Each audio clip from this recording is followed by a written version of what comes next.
So this video is about gaming on the RedMagic 11 Pro. As you can see here, there's a case which I've put. It's basically a complete covered case I got from AliExpress. So you can push this and it will come out. And yeah, you can put it back. One cool thing about the RedMagic is that the back panel is just one large piece of glass. So you could technically put a tempered glass on the back as well, just as you would on the screen.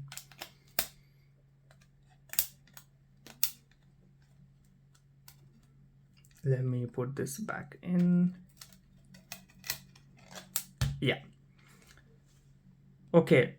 So now on this phone, there is a GameSpace button to launch GameSpace, and there are two triggers here. This case adds a button on top of the trigger, but technically it's just a capacitive touch trigger.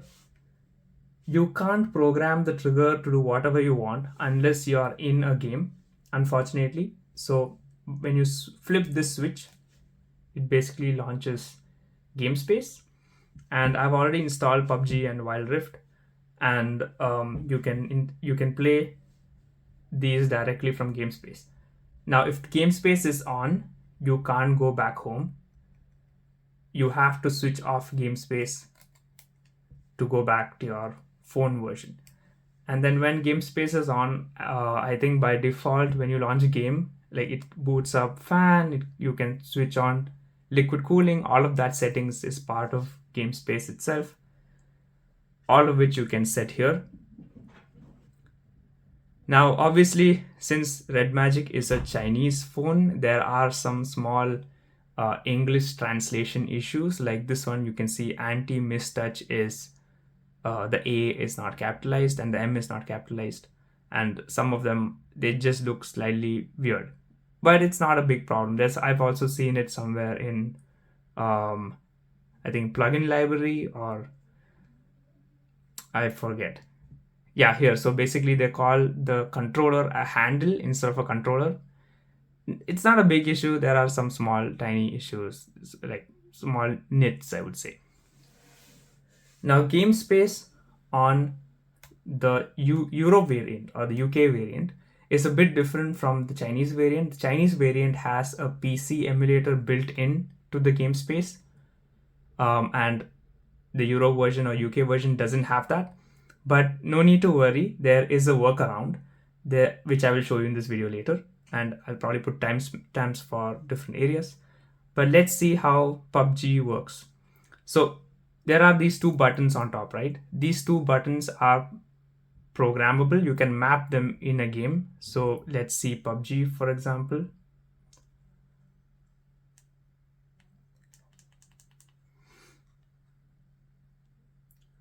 So when I launch PUBG, you can see basically it started up liquid cooling and the fan. These are settings which are customizable. You can choose not to do that. So you start the game here. You're in GameSpace. I'm going to reduce the volume a bit. If you swipe from the left or right side, you get this. So this is a feature within GameSpace. You have a lot of options here, such as key mapping, where you can map individual buttons on the screen to different parts of the display. Now, PUBG by default lets you do that, so it's not really useful. But for other games like, I don't know, Wild Rift or certain other games where you have fixed buttons and you can't change the location, you can use this to kind of remap the location of the buttons. But the main feature of this phone is this button here. So if you click it, you can set shoulder triggers, and this is basically the left and right trigger, and you can set them to wherever you want. So in my case, you can see here L and R, and I've mapped them to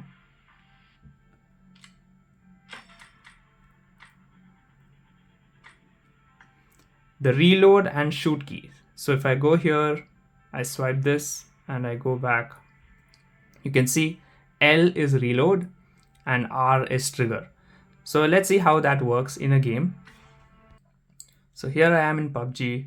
Very difficult to play the game while recording, but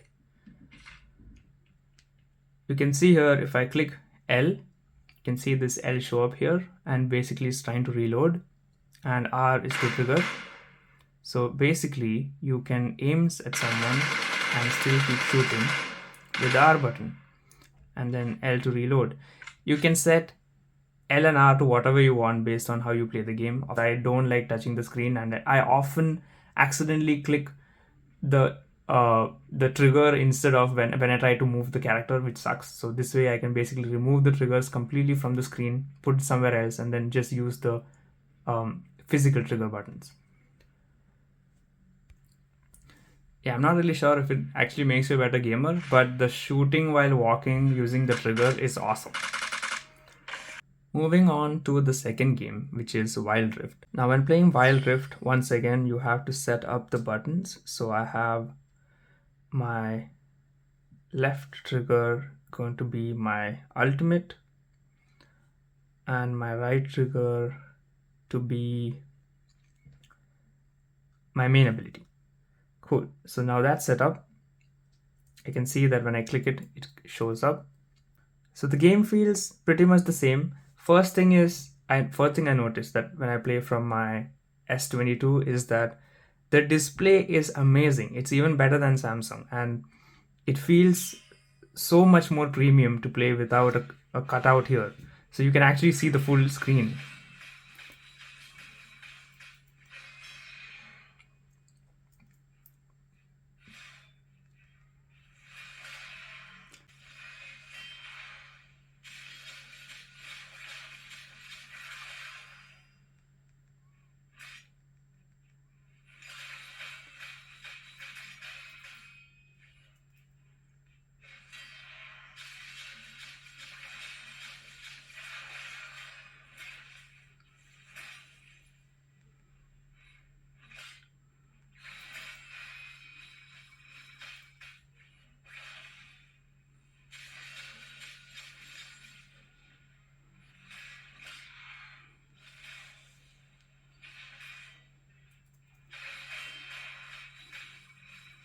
Once you get the hang of it, and especially if the controls are set correctly. So I changed mine to R to attack and L to use my first ability, and it's become much better.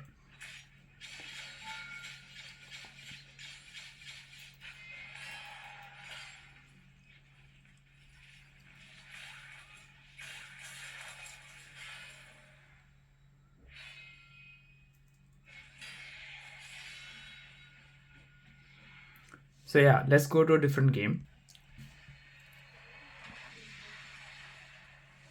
Now let's go to PC gaming. So for PC gaming, what you need to do is you need to search for GameHub, which will take you to this website. You can also download it from Google Play Store and basically install this app called GameHub. Once it's installed, it will by default show up on your GameSpace. So when you launch GameSpace, you see GameHub right here. So when you start GameHub, it'll ask you to log in because you need an account to use GameHub. GameHub uses GameSir's PC emulator. It's the same exact code which runs on the GameSpace in the Chinese variant of RedMagic. They've cloned the code from GameSir GameHub and put it into GameSpace. It's kind of confusing, all these game terms, but yeah, that's how it is. So if you have a GameSir controller like this one, this is the X5 X5S or something like that, you can directly use it with GameHub to play games. So once you're logged in, you'll see this UI. So you can add your controller if you want. And within you will see an option called PC Emulator. So you could import your PC games, which are exe files, or you could link PS, or you could link your PC, or you could click Steam. So this Steam is different from the Android Steam app. This actually logs into the same Steam which your PC uses. So you'll get the same login account and QR code. So let me just quickly do that. So once you're logged into Steam, you can head to the Discovery channel to find your games. So scroll down from your Steam, the Steam UI. So basically show you all the games that you own. I usually like to play Warrior Within or Monkey Island. Like those are my favorite games to play on a screen like this. Or I might just play some kind of story-based games. I'm not really into games where you need a lot of action because it's kind of hard to play on a smaller screen, and you might need either a joystick or controller or mouse and keyboard. So for now, let me install some games. You can even play your AAA games like Hogwarts Legacy, Horizon. I don't have the Forbidden West on PC, but like Zero Dawn, all of these will work. We'll have to check how well they do, but they should work fine. So here we have the Sonic Adventure DX cut. It syncing with Steam. One cool thing about using Steam and GameHub together is that your cloud saves do get synced, so all your progress gets moved over here, and then save you reached here will get synced to your other devices. So if you have a portable console or your PC, all of that gets synced, so you don't need to worry about losing your saves.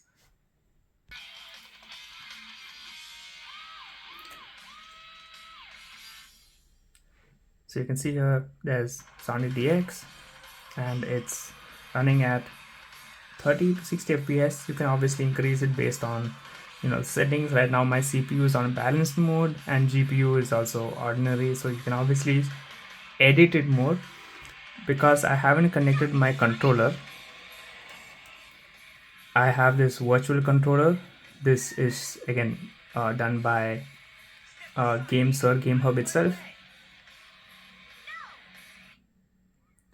And obviously the touchscreen basically acts as a mouse.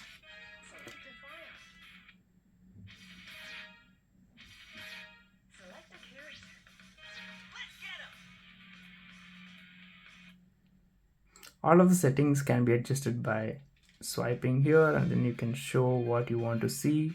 So here you have an HUD display. You can disable it if you don't want to see it. You can also increase the power, sharpness, HDR, all of that stuff.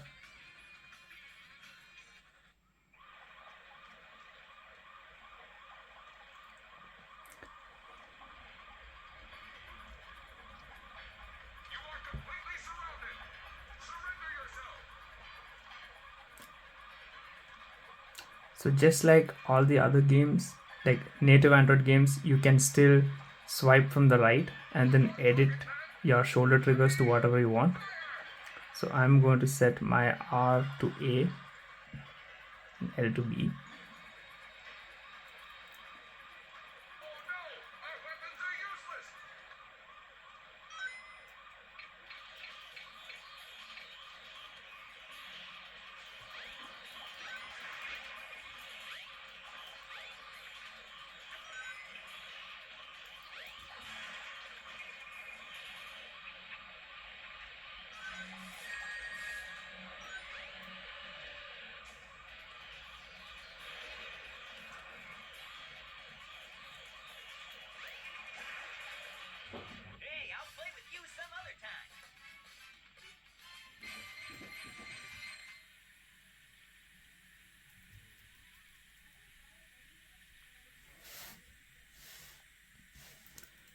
So you can see works very well.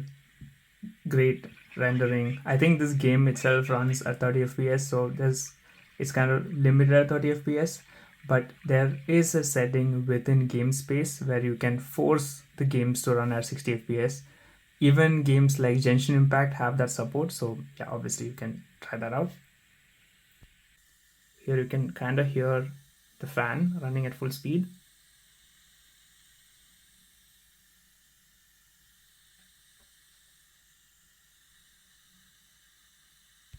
Next, on to some Warrior Within.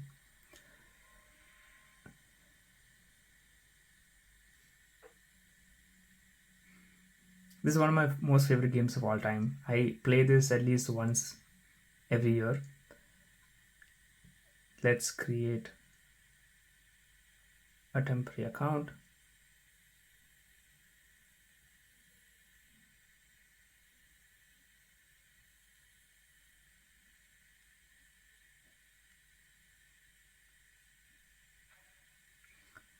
So some of the options you have with GameHub is you can increase the make it full screen, so it's slightly bigger. You can also adjust the volume, brightness, and you can also make it super resolution. So if you see here, the clarity is not the best, but you can increase it to make it even higher. Very similar to Citra for 3DS games as well as Melon DS for NDS games.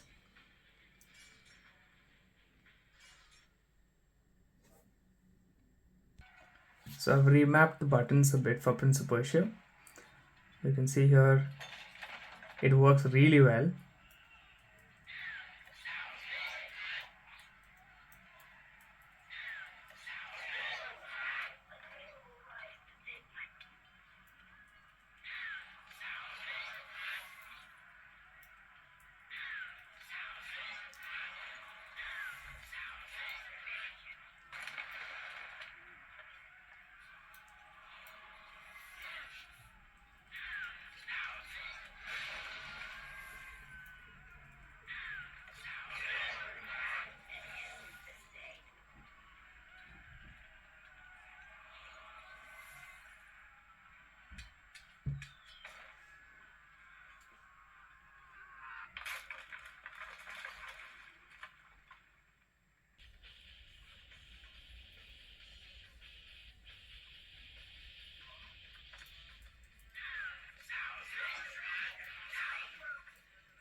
Works really well. Moving on to the next one. Let's go to the third game, which is Devil May Cry.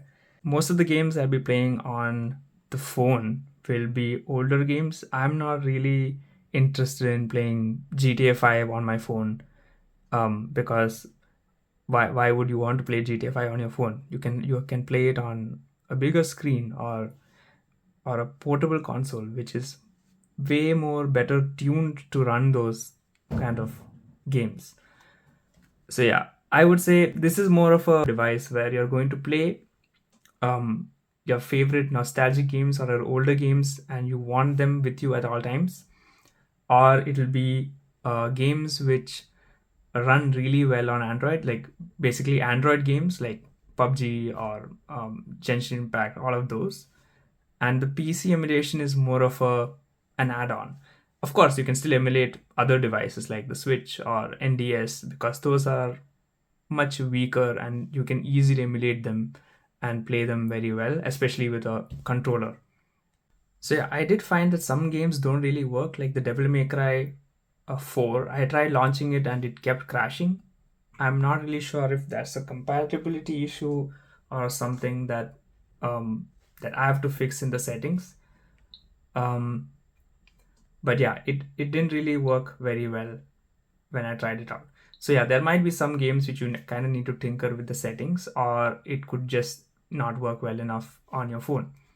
But yeah, that's the overall review of this device, especially the gaming review. If you have any more questions, ask in the comments. If you want to see any of my other phones, so I have the Vivo Fold here.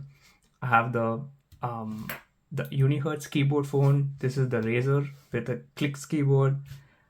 This is an extremely old phone. Let me know and I can create videos for them as well. But yeah, overall this phone is amazing. I really like that RedMagic innovated and created something new with the water or liquid cooling.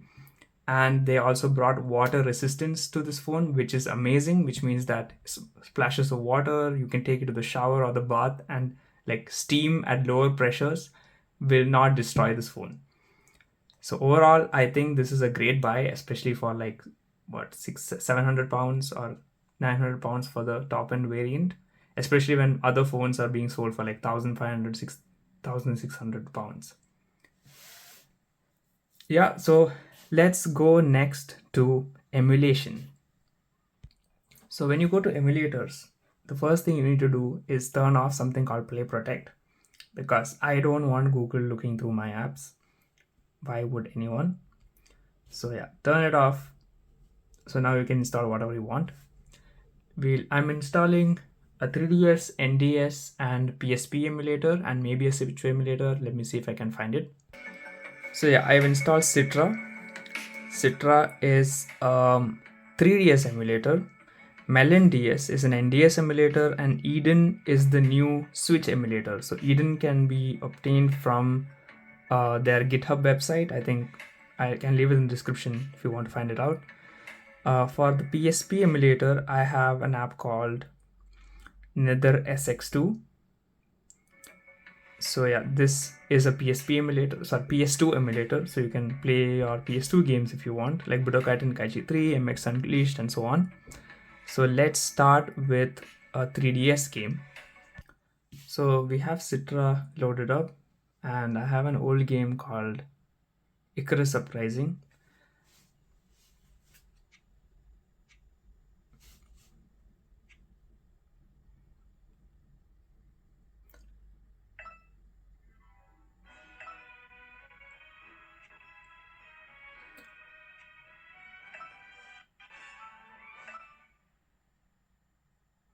So of course the same way as before. Before you head out, Pit, let me explain the basics. That would be great. This game has 3 basic controls. Move with the circle pad. Shoot with the L button. And aim with the touch screen. Move with the circle pad, aim my attacks with the touchscreen, and fire with the L button. Got it. Moving slowly in circles is a good way to avoid enemy fire. Moving even a little makes you harder to hit. Hold down the L button for continuous fire. Yes, I don't have to press it over and over. If you don't shoot for a while, your reticle will change shape. When that happens, you can press the L button for a charged shot. Whoa, that really mows down the enemies. Good to know. That's that. Sorry to keep you waiting. It's been too long, Lady Palutena. We can chat later, Pit, but now it's time to fight. The Underworld army's invading. Whoa, you weren't kidding. Use the L button to fire. You can target enemies with the stylus.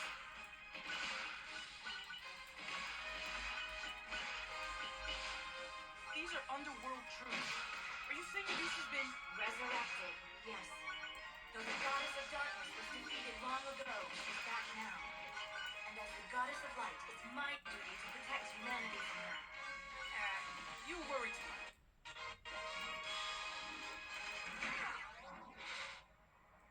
Medusa! Hello there, Pit. And you too, Palutena. Here to crash my homecoming. So yeah, the game works perfectly fine. Of course, Nintendo DS games have split screen. So, I mean, it works, but I would never play it on my phone unless I split the screen to half and then use something like a controller and then play it on portrait. But of course, this controller does not work well with that situation. Usually, what I've seen people do is have Nintendo Switch, have the 3DS games split side by side and then use a controller to play. Another option is to just use a tablet. So this is the RedMagic Astra. So I can use it in portrait mode and basically have a Nintendo 3DS or NDS emulation. But the phone, it works perfectly fine. Everything works. It's just not ideal for 3DS and NDS game emulation. And you've seen the 3DS emulation. NDS is even weaker, so it works perfectly fine. Let's go over to PS2.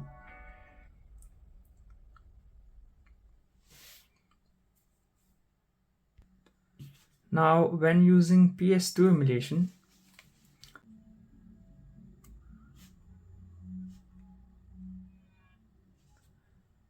so I'm playing this older game I used to play back in the day called MX Unleashed. And you can see here that works relatively well. I don't think I have the buttons set up properly. I can play this game directly using the emulator and the screen, but obviously, just like NDS games or any other game that actually requires you to press multiple buttons, on screen controls suck. You can obviously set these to like two different actions, but you still need a controller to actually make a change. Like, it's really hard to play these kind of games with a touch screen, so it's always better to have a controller. RedMagic also sells controllers, but I found this GameSir one for like 60 pounds or 50 pounds was uh, worth it. So if you don't know this game, definitely try it out. It's an old game called MX Unleashed.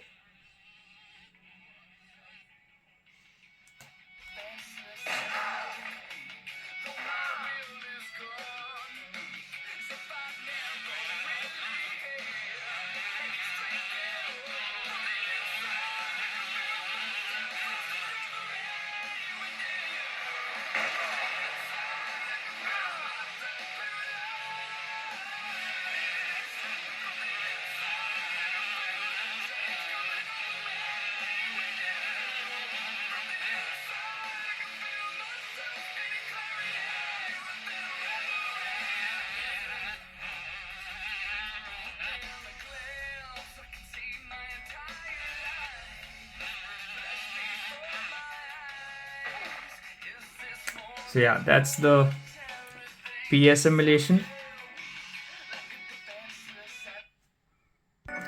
Let's go to Switch emulation. Now for the Switch, I don't really have many games, so I'll set up Eden and then try to play HollowKnight on Switch. Let's see how that goes. So I have Eden set up here, and you can see the Silksong game is also set up. Same way, you can put these two controllers to whatever you want. I have actually not played HollowKnight, so I have no idea what I'm going to be playing here. I've heard it's a difficult game to play, but let's see how it goes. These two work. Yeah, the trigger buttons do work here as well, and it seems extremely smooth. By the way, all the games I've played so far has been in balanced mode. I have not really increased the CPU usage or GPU usage at all, or overclocked it, or I don't even know if that is possible. It should be. But yeah, you can always make it perform better if you really want to.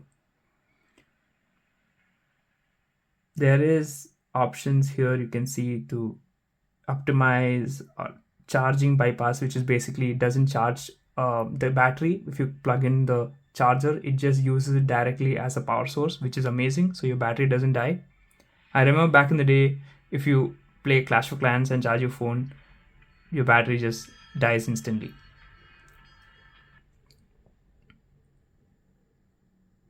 So yeah, I have like 60 FPS. I don't know if that is good or bad on HollowKnight. Hopefully it is.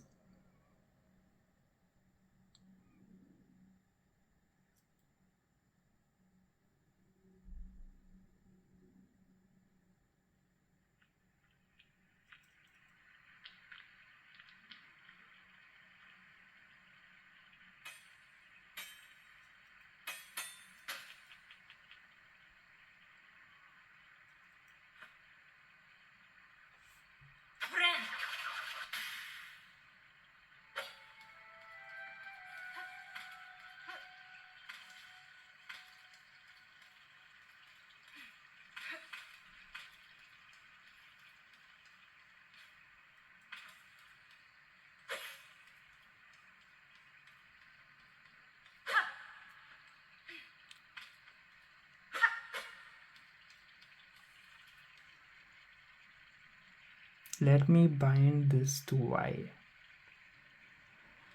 Yeah, it looks fine to me. I have no idea how to play this game. Oh, so the problem here would be that I'm bad at the game, not really that the device is.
But I can see here that you can use the triggers very well for jumping and other actions.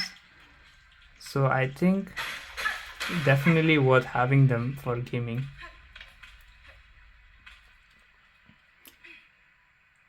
Yeah, and doesn't seem to lag at all. Works really fine even in the balanced version.